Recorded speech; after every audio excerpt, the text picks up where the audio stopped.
Welcome back to the Red Elevator, guys. My name is Nina. For those that are new here, I come out of a red elevator sometimes, hence the name of the channel. And today I'm going to share with you the things I would never do in a home, ever. And honestly, I wish someone had shared this information sooner.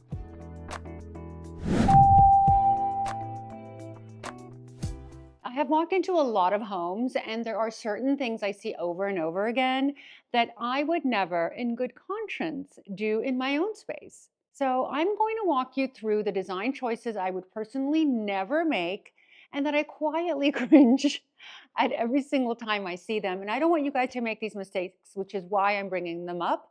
Some of these are small, but they are very loud. And I saved, of course, the biggest offense for the very end.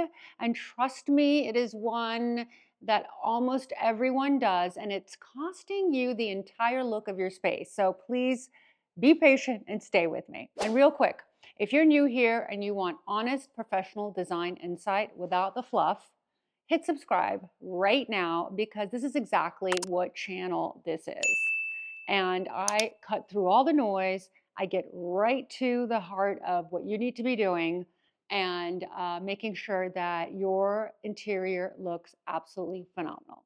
Okay, mixing warm and cool bulb temperatures in the same room is probably one of the worst mistakes you can make because, first of all, your eye is going to feel uncomfortable, and so will your sense of being. I kid you not. Mixing bulb temperatures is one of those things that makes a room feel wrong, as I said, and nobody can quite understand why.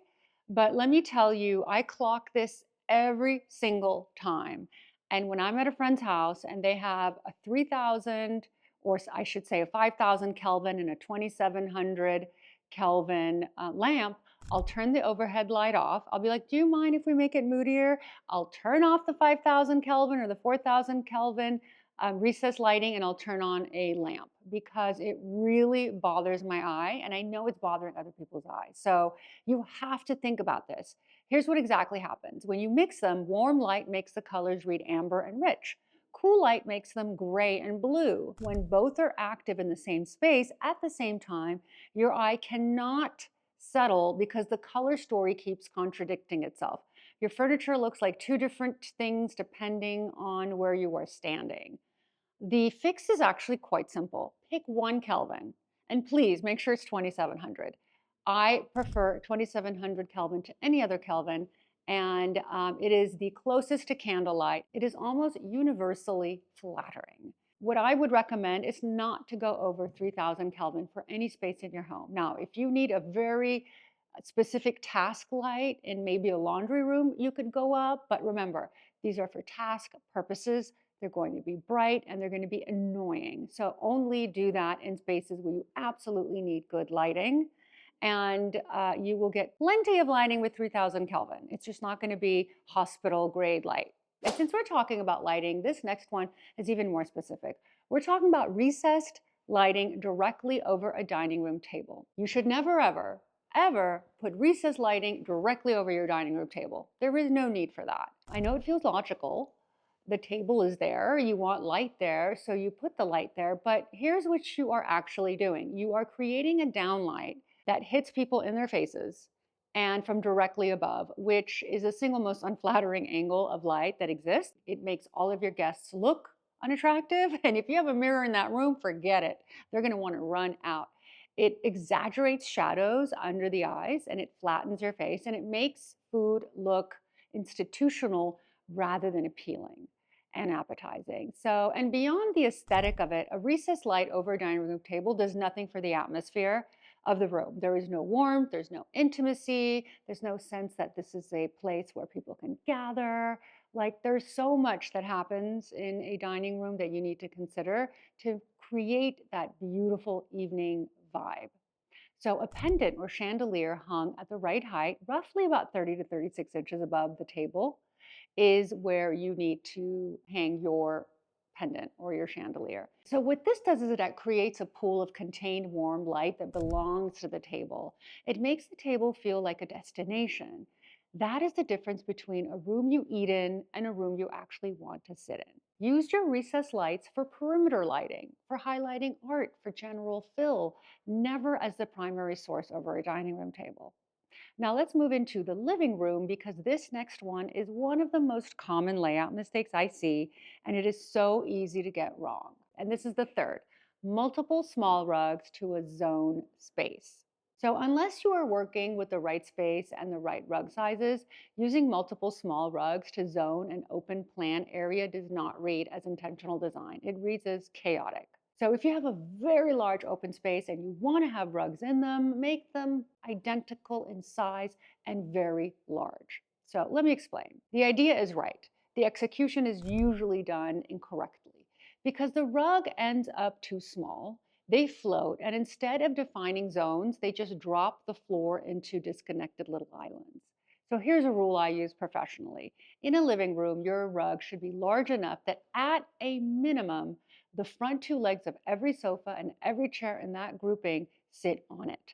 If the legs are floating off the edge, the rug is too small and the zone falls apart visually. For a dining area, the rug needs to extend far enough that the chairs stay on it when they are pulled out, not just when they are pushed in. That's the difference in a dining room. So your rug needs to be very large.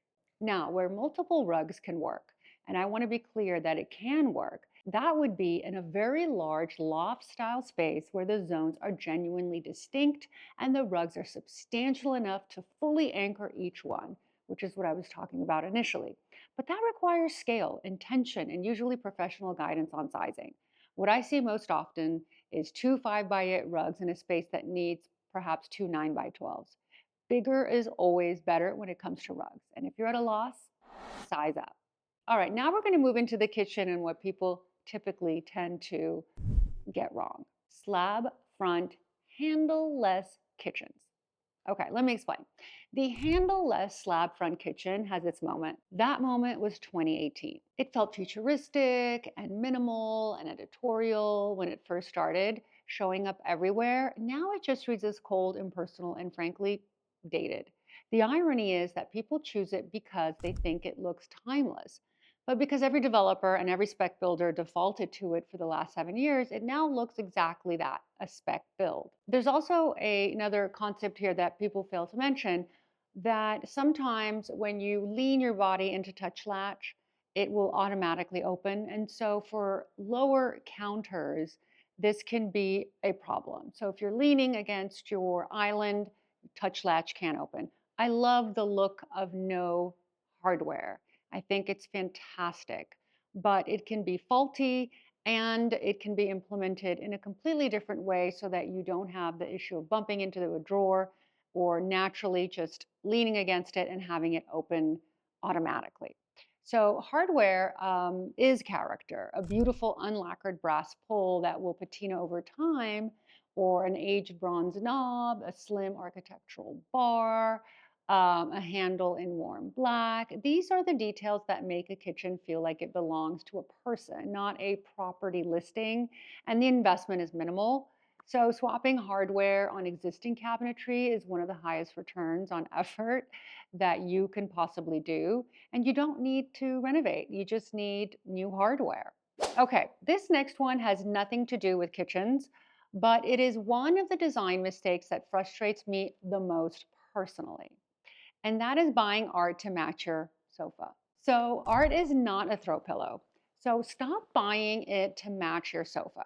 I understand the impulse. You have a green sofa, you want something on the wall that ties everything together, but art that simply echoes the color of your furniture is not doing design work. It's essentially just being lazy.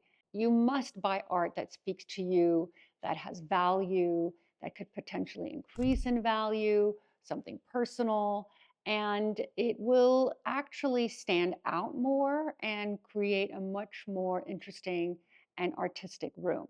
What art actually does in a well-designed space is introduce something unexpected, a color that was not planned for, a scale that shifts the energy, a subject or texture that makes you stop. The best rooms I have ever worked on have art that I could not have predicted from the rest of the space. That friction is what gives a room life. And practically speaking, if you buy art to match furniture, you have also locked yourself in. The moment you want to change your sofa, the art no longer works. When you buy art independently for its own merit, it outlasts every furniture, every decision you will ever make, and you can certainly move that piece of art anywhere in the home.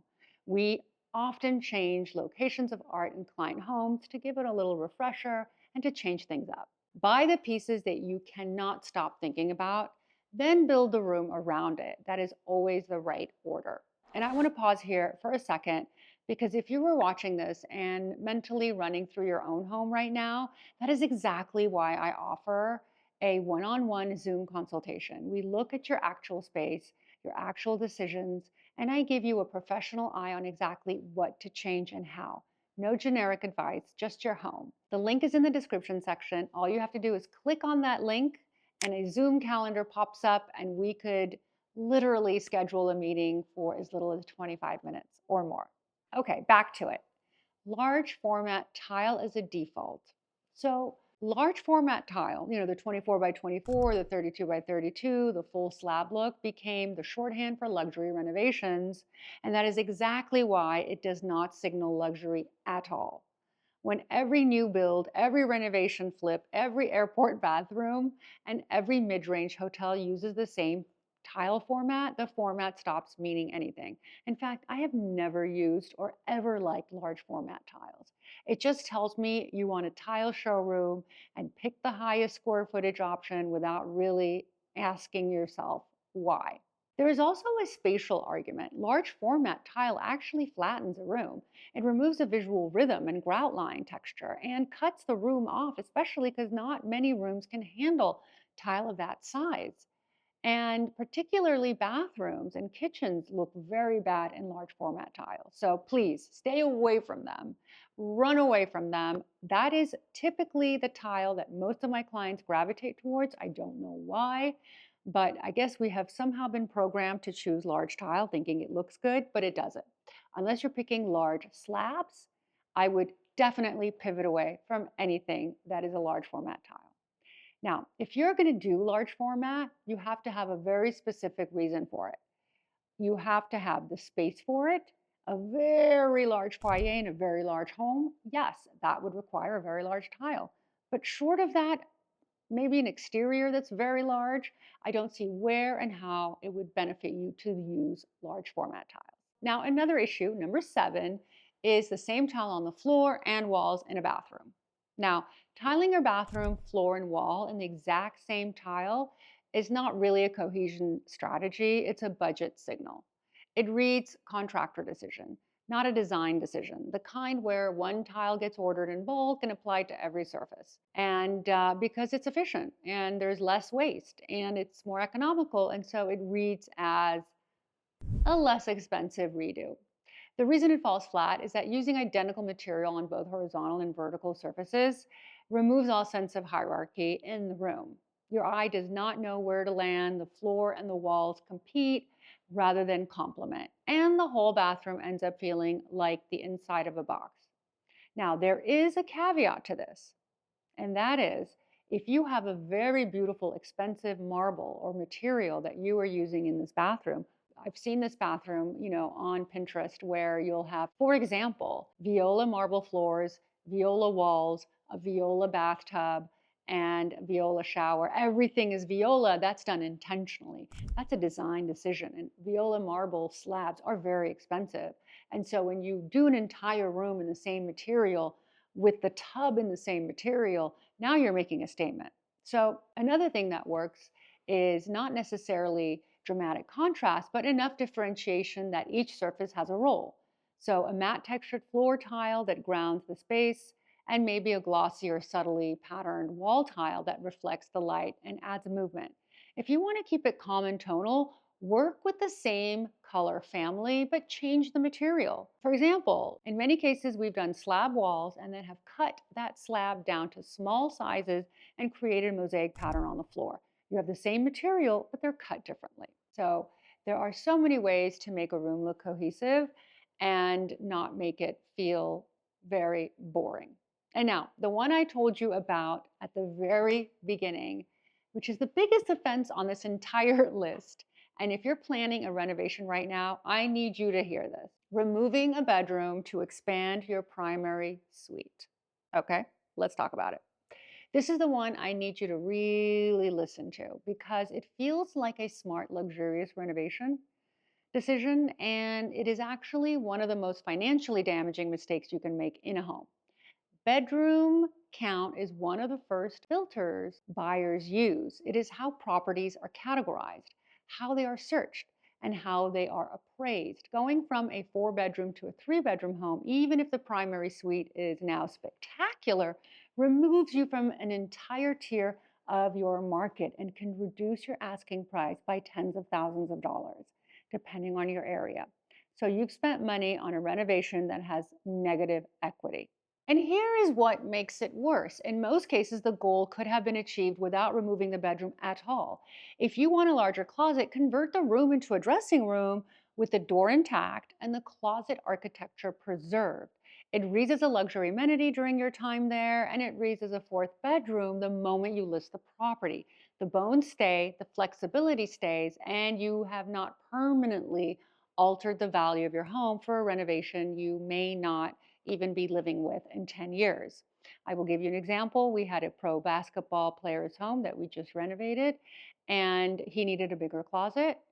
Obviously, the closet that he had wasn't big enough because he's a big, tall individual and his shoes alone take up, half the wall. And so what we did was we left the bedroom intact, meaning we left the bathroom that was connected to the room. It was en suite. We left the entrance door into that room. All we did is open a cutout from the closet into the bedroom and then designed everything around. We left the window intact and built closets around the window.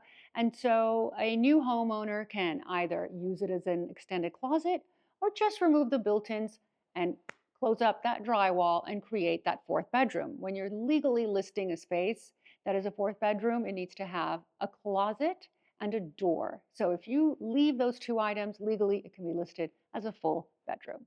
So if a contractor or designer suggests removing a bedroom to expand your suite without immediately flagging this conversation, that is a red flag. Always protect your bedroom count.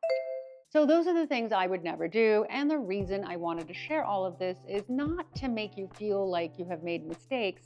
Actually, quite the contrary. It is because most of these decisions come from defaulting to what is popular and what is in the showroom or what every renovation account online looks like. And defaulting is the enemy of a home that actually feels like yours. The homes that I think are truly beautiful are not the ones with the biggest budgets or the most dramatic renovations. In fact, they're the ones where you can feel that someone made real choices, specific choices, choices that required a point of view. That is what I want for your home. And if this video was useful, please like it, make sure and subscribe. It makes such a difference to the algorithm, to this channel. And my one-on-one consultation link is below. If you want to work directly together, I will definitely be able to give you much value added. And most of the time, in fact, 90% of the people that I have Zoom consultations with tell me that I have saved them a tremendous amount of money. So it's definitely worth consulting. I love you guys, and I can't wait to see you again next week on this channel, The Red Elevator.